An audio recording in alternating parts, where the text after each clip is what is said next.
Hello friends, welcome to Deepthi job update channel. This is Divya friends. ఇప్పుడైతే వచ్చేసి ministry of culture, government of India, ఇది government of India ఆధ్వర్యంలో నడుస్తున్న ఒక సంస్థ friends. Centre for cultural resources and training అనే ఒక ఆర్గనైజేషన్లో permanent group B, group C positions అయితే పడ్డాయి. ఇది application form, general instructions, group B, group C పోస్టులకు సంబంధించిన ఇంగ్లీష్ అండ్ హిందీ వర్షన్కి సంబంధించింది అయితే ఉంది. ఇది మినిస్ట్రీ ఆఫ్ కల్చర్ కింద అయితే వస్తుంది. సో దీని యొక్క పొజిషన్స్ ఏంటో తెలుసుకుందాము. తప్పకుండా అప్లై అయితే చేసుకోండి ఫ్రెండ్స్. ఇవి పర్మనెంట్ గవర్నమెంట్ పోస్టులు కాబట్టి ఎవరు మిస్ చేసుకోవద్దు. డీటెయిల్స్ అన్నీ ఎక్స్ప్లెయిన్ చేసి అప్లికేషన్ ప్రాసెస్ కూడా చెప్తాను. అండ్ ఇంకా ఎవరైనా మన ఛానల్ చూడకపోతే ఒక్కసారి క్విక్గా లుక్ చేసేయండి ఫ్రెండ్స్. అంటే చూడండి, చూస్తే మీకు అర్థమవుతుంది మన ఛానల్ యొక్క వీడియోస్. తప్పకుండా సబ్స్క్రైబ్ అయితే చేయండి. షార్ట్స్ రూపంలో పర్మనెంట్ పొజిషన్స్ పెడుతూ ఉంటాము. కమ్యూనిటీ పోస్టుల ద్వారా మేమైతే పేపర్ కటింగ్ నోటిఫికేషన్స్ పెడతాము. వీటిని కూడా మిస్ అవ్వద్దు, చెక్ చేసుకోండి. అండ్ ఫ్రెండ్స్, ఇప్పుడు కనుక షార్ట్ నోటిఫికేషన్ కనుక వచ్చినట్లయితే ఏమేం పొజిషన్స్ ఉన్నాయి చూడండి. ఇక్కడ 10 రకాల జాబ్స్ అయితే ఉన్నాయి. Accountant officer 4, administrative officer, copy editor, video editor, documentation assistant, craft instruction coordinator, Hindi translator, accountant clerk, lower division clerk, data entry operator positions అయితే ఉన్నాయి. అండ్ పే స్కేల్స్ కూడా క్లియర్గా చూడండి ఫ్రెండ్స్. పే లెవెల్ 2 వరకు అయితే ఇస్తున్నారు. ఇంట్రెస్టెడ్ క్యాండిడేట్స్ అయితే వచ్చేసి మీరైతే 30 డేస్ లోపల అయితే అప్లై చేసుకోవాలి. రీసెంట్గానే వచ్చింది ఫ్రెండ్స్, ఇంకా టైం అయితే చాలా ఉంది. సో 2-3 డేస్ బ్యాక్ కిందనే వచ్చింది కాబట్టి మీరు తొందరగా అప్లై అయితే చేసుకోండి. అండ్ లాస్ట్ డేట్స్ లోపల వాళ్ళకైతే రీచ్ అయితే అయిపోవాలి.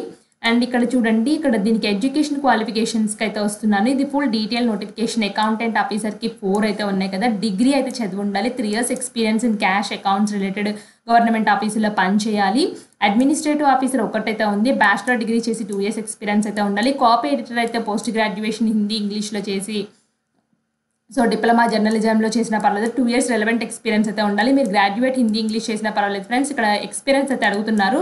సో ఆ ఎక్స్పీరియన్స్ అయితే మీరైతే కంప్లీట్ చేయాలి. వీడియో ఎడిటర్కి అయితే వచ్చేసి డిగ్రీ ఫిలిం ఎడిటింగ్లో చేసి 2 years ఎక్స్పీరియన్స్ అయితే ఉండాలి. డాక్యుమెంటేషన్ అసిస్టెంట్కి డిగ్రీ చేసి 1 year ఎక్స్పీరియన్స్ ఇన్ డాక్యుమెంటేషన్ అసిస్టెంట్లో ఉండాలి. క్రాఫ్ట్ ఇన్స్ట్రక్టర్లో 2 వేకెన్సీస్ అయితే ఉన్నాయి. బ్యాచిలర్ డిగ్రీ చేసి అయితే ఉండాలి. దీనికి కూడా అప్ టు 30 years ఏజ్ అయితే ఉంది. ఏజ్ రిలాక్సేషన్స్ అయితే కేటగిరీ అయితే వర్తిస్తున్నాయి. డిప్లొమా క్రాఫ్ట్స్ నుంచి అయితే చేసి అయితే ఉండాలి. 2 years రిలవెంట్ ఎక్స్పీరియన్స్ అయితే ఉండాలి. హిందీ ట్రాన్స్లేటర్ అయితే వచ్చేసి మాస్టర్ డిగ్రీ హిందీ చదివి ఒక ఇంగ్లీష్ అయితే సబ్జెక్ట్గా ఉండాలి. సో అలాంటి వాళ్ళు అయితే అప్లై చేసుకోవచ్చు. అండ్ దీనికి కూడా రిలవెంట్ ఎక్స్పీరియన్స్ ఉన్న వాళ్ళకి ప్రిఫరెన్స్ అయితే ఇస్తారు. అకౌంటెంట్ క్లర్క్ అయితే వచ్చేసి గ్రాడ్యుయేట్స్ ఫ్రమ్ రికగ్నైజ్డ్ యూనివర్సిటీ నుంచి చేసుకోవచ్చు. అండ్ ఫ్రెండ్స్, దీనికైతే వచ్చేసి ఎటువంటి ఎక్స్పీరియన్స్ అయితే లేదు. అప్ టు 30 years వరకు అయితే అప్లై చేసుకోవచ్చు. అన్రిజర్వ్డ్లో 2 పొజిషన్స్ ఉన్నాయి. లెవెల్ 4 అయితే శాలరీ పే చేస్తారు. ఎనీ గ్రాడ్యుయేట్ అయితే అప్లై చేసుకోవచ్చు. మీకు వర్క్ ఎక్స్పీరియన్స్ ఉంటే మాత్రం ప్రిఫరెన్స్ అయితే ఇస్తారు. లోయర్ డివిజన్ క్లర్క్ అయితే వచ్చేసి సీనియర్ సెకండరీ అంటే ఇంటర్మీడియట్ చేసి ఎంత టైపింగ్ స్పీడ్ వస్తే చాలు. దీనికి కూడా ఎటువంటి ఎక్స్పీరియన్స్ అయితే లేదు. సో దీనికి కూడా 30 years ఏజ్ లిమిట్ అయితే ఉంది. 6 వేకెన్సీస్ అయితే ఉన్నాయి. లెవెల్ 2 శాలరీ పే చేస్తారు. డేటా ఎంట్రీ ఆపరేటర్ 2 వేకెన్సీస్ అయితే ఉన్నాయి. Level 2 salary up to 30 years అయితే ఇచ్చారు. దీనికి కూడా ఇంటర్మీడియట్ కంప్లీట్ చేసి టైపింగ్ స్పీడ్ వస్తే చాలు ఫ్రెండ్స్. పొజిషన్స్ నెంబర్ 8, 9, 10కి అయితే వచ్చేసి నో ఎక్స్పీరియన్స్. సో ఎటువంటి ఎక్స్పీరియన్స్ లేకుండానే ఈ పొజిషన్స్కి, పర్మనెంట్ పొజిషన్స్కి అయితే అప్లై అయితే చేసుకోవచ్చు. ఇంట్రెస్టెడ్ క్యాండిడేట్స్ తప్పకుండా అప్లై అయితే చేసుకోండి. అండ్ ఇక్కడ చూడండి ఫ్రెండ్స్, దీనికి అప్లికేషన్ ఫీ అయితే వచ్చేసి జనరల్ ఓబీసీ ఈడబ్ల్యూఎస్ వాళ్ళు 500 rupees పే చేయాలి. ఎస్సీ ఎస్టీ పీడబ్ల్యూబీ వాళ్ళు అయితే 250 rupees పే చేయాలి. పేమెంట్ మోడ్ ఎలా పే చేస్తారంటే ఇక్కడ చూడండి.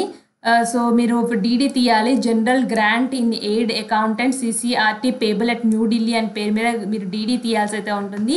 ఎస్సీ ఎస్టీ పీడబ్ల్యూడీ క్యాండిడేట్స్కి అయితే వ్యాలిడ్ క్యాస్ట్ సర్టిఫికేట్ సో పెడితే మాత్రం వాళ్ళైతే ఫీ కన్సెషన్ అయితే ఉంటుంది. వన్స్ ఒకసారి పే చేస్తే నాన్ రిఫండబుల్ అని కూడా క్లియర్గా మెన్షన్ చేశారు. ఫీజు ఒకసారి పే చేస్తే మాత్రం ఉండదు, మళ్ళీ రిటర్న్ అయితే ఇవ్వరు. Only short listed candidates call for the written examination, skill test, ఇంటర్వ్యూకి అయితే పిలుస్తామని చెప్తున్నారు. సో ఇక్కడ మీకు ఏదైనా ఉంటే మాత్రం ఇక్కడ CCRT వెబ్సైట్లో పెడతామని చెప్తున్నారు ఫ్రెండ్స్. ఏదైనా డీటెయిల్స్ ఉంటే మాత్రం సో ఇక్కడ ఎలా పంపించాలి అంటే అప్లికేషన్ ఫామ్ అయితే ఇచ్చారు. ఈ అప్లికేషన్ ఫామ్ని మీరైతే ఫిల్ చేయండి friends. Post applied for and paste your recent passport size photo, మీ full name, father name, date of birth and మీ contact address, email ID, category, present address, permanent address, అలాగే మీరు ప్రజెంట్ ఏమైనా employee అయితే మాత్రం ఆ employment duties, responsibilities, ఏ ఆర్గనైజేషన్లో పనిచేస్తారో రాయండి. మీ ఎడ్యుకేషన్ క్వాలిఫికేషన్స్, ఏ కాలేజ్లో చదివారు, ఎన్ని ఇయర్స్ చదివారు, ఏ సబ్జెక్ట్స్ చదివారు, అందులో ఏ యూనివర్సిటీ నుంచి కంప్లీట్ చేశారు, అలాగే మీరు ప్రీవియస్గా ఎక్కడైనా పనిచేస్తే ఏ ఆర్గనైజేషన్లో పనిచేశారు, ఎప్పటి నుంచి ఎప్పటి వరకు చేశారు, ఎన్ని సంవత్సరాల సర్వీస్ అయితే ఇచ్చారు, శాలరీ ఎంత, నేచర్ ఆఫ్ డ్యూటీని మెన్షన్ చేయండి. 2 రిఫరెన్సెస్ పర్సన్స్ అయితే ఇవ్వాలి ఫ్రెండ్స్. ఇది మీ కాలేజ్ ప్రొఫెసర్స్ కానీ, మీ ప్రిన్సిపాల్స్ కానీ, మీ లెక్చరర్స్ ఉంటారు కదా, వాళ్ళు ఏవైనా ఇవ్వచ్చు. మీ స్కూల్ టీచర్స్, మీకు తెలిసిన ఎనీ గవర్నమెంట్ ఎంప్లాయీ ఇచ్చినా పర్వాలేదు ఫ్రెండ్స్. వాళ్ళకి ఇన్ఫార్మ్ చేసి అయితే ఇవ్వండి. మీరు అటెండెంట్ రిపోర్ట్స్కి అయితే వచ్చేసి have you ever been subjected to any actions, మీ మీద ఏమైనా యాక్షన్స్ ఉన్నాయంటే అన్నిటికీ నో అని పెడుతున్నాను ఫ్రెండ్స్. నా మీద ఎనీ క్రిమినల్ కేసు కానీ, ఎటువంటి డిస్మిస్ కానీ, సస్పెండ్ కానీ అవ్వలేదు. డిమాండ్ డ్రాఫ్ట్ నెంబర్ మీరు చెప్పాను కదా, డిమాండ్ డ్రాఫ్ట్ దేని తీయాలో దాని డీడీ తీయండి. నేను ఆల్రెడీ దేని మీద తీయాలో కూడా డిమాండ్ డ్రాఫ్ట్ అయితే చెప్పాను ఫ్రెండ్స్. సో ఇక్కడ చూడండి, మళ్ళీ ఒకసారి స్టార్ మార్క్ అయితే పెడుతున్నాను, డిమాండ్ డ్రాఫ్ట్ దేని మీద తీయాలని చెప్పేసి. సో ఆ డిమాండ్ డ్రాఫ్ట్ బ్యాంక్లో అయితే చూపించండి, వాళ్ళే తీస్తారు.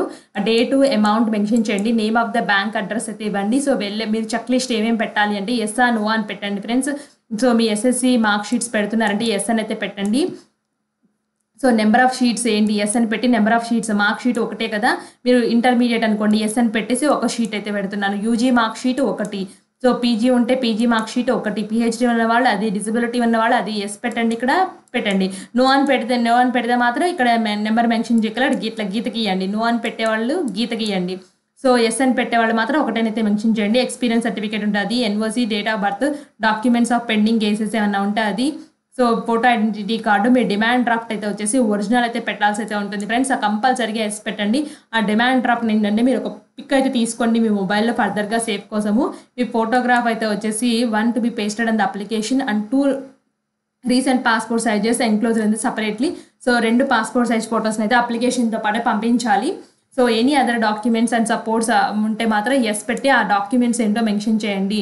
సో అండర్టేకింగ్ దగ్గర signature of the applicant, place, date mention అయితే చేయండి. ఇంతే అప్లికేషన్ ఫామ్, చాలా సింపుల్గా ఉంది. ప్రింట్అవుట్ తీసుకుని మీ హ్యాండ్ రైటింగ్తో ఫిల్ చేసి కావాల్సిన సపోర్టింగ్ డాక్యుమెంట్స్ అన్నీ అటాచ్ చేసి అండ్ ఈ అడ్రస్కి అయితే పంపించాల్సి అయితే ఉంటుంది. ఏ అడ్రస్ చూడండి, ఇక్కడ స్టార్ మార్క్స్ పెడుతున్నాను. So application for the post అని చెప్పేసి ఇక్కడ రాయండి.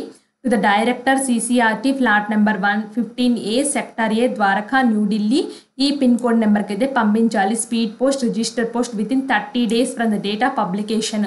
సో ఎంప్లాయ్మెంట్ న్యూస్లో రీసెంట్గానే వచ్చింది ఫ్రెండ్స్. ఈ 30 days టైం అయితే ఉంది. సో మీరు వెయిట్ చేయకుండా ఇంట్రెస్ట్గా ఉంటే మాత్రం గ్రూప్ C పొజిషన్స్కి ఎక్స్పీరియన్స్ లేవు కాబట్టి చాలామంది అయితే అప్లై అయితే చేసుకోవచ్చు ఈ గ్రూప్ C పొజిషన్స్కి. అండ్ మీ ఫ్రెండ్ సర్కిల్లో ఎవరైనా ఇలాంటి జాబ్స్ కోసం వెతుకుతున్నారని తెలిసి ఉంటుంది కదా ఫ్రెండ్స్, మీకు తెలుస్తుంది కదా నార్మల్గా డిస్కషన్ చేసేటప్పుడు, వాళ్ళకి మాత్రం తప్పకుండా ఈ వీడియో షేర్ చేయండి. CCRTలో పొజిషన్స్ పడ్డాయి, అప్లై చేసుకోమని అయితే చెప్పండి. అండ్ ఫ్రెండ్స్ ఇదైతే వచ్చేసి పోస్టింగ్ అయితే న్యూఢిల్లీలో అయితే ఇస్తారు, ఎందుకంటే ఇది CCRT న్యూఢిల్లీలో ఉంది.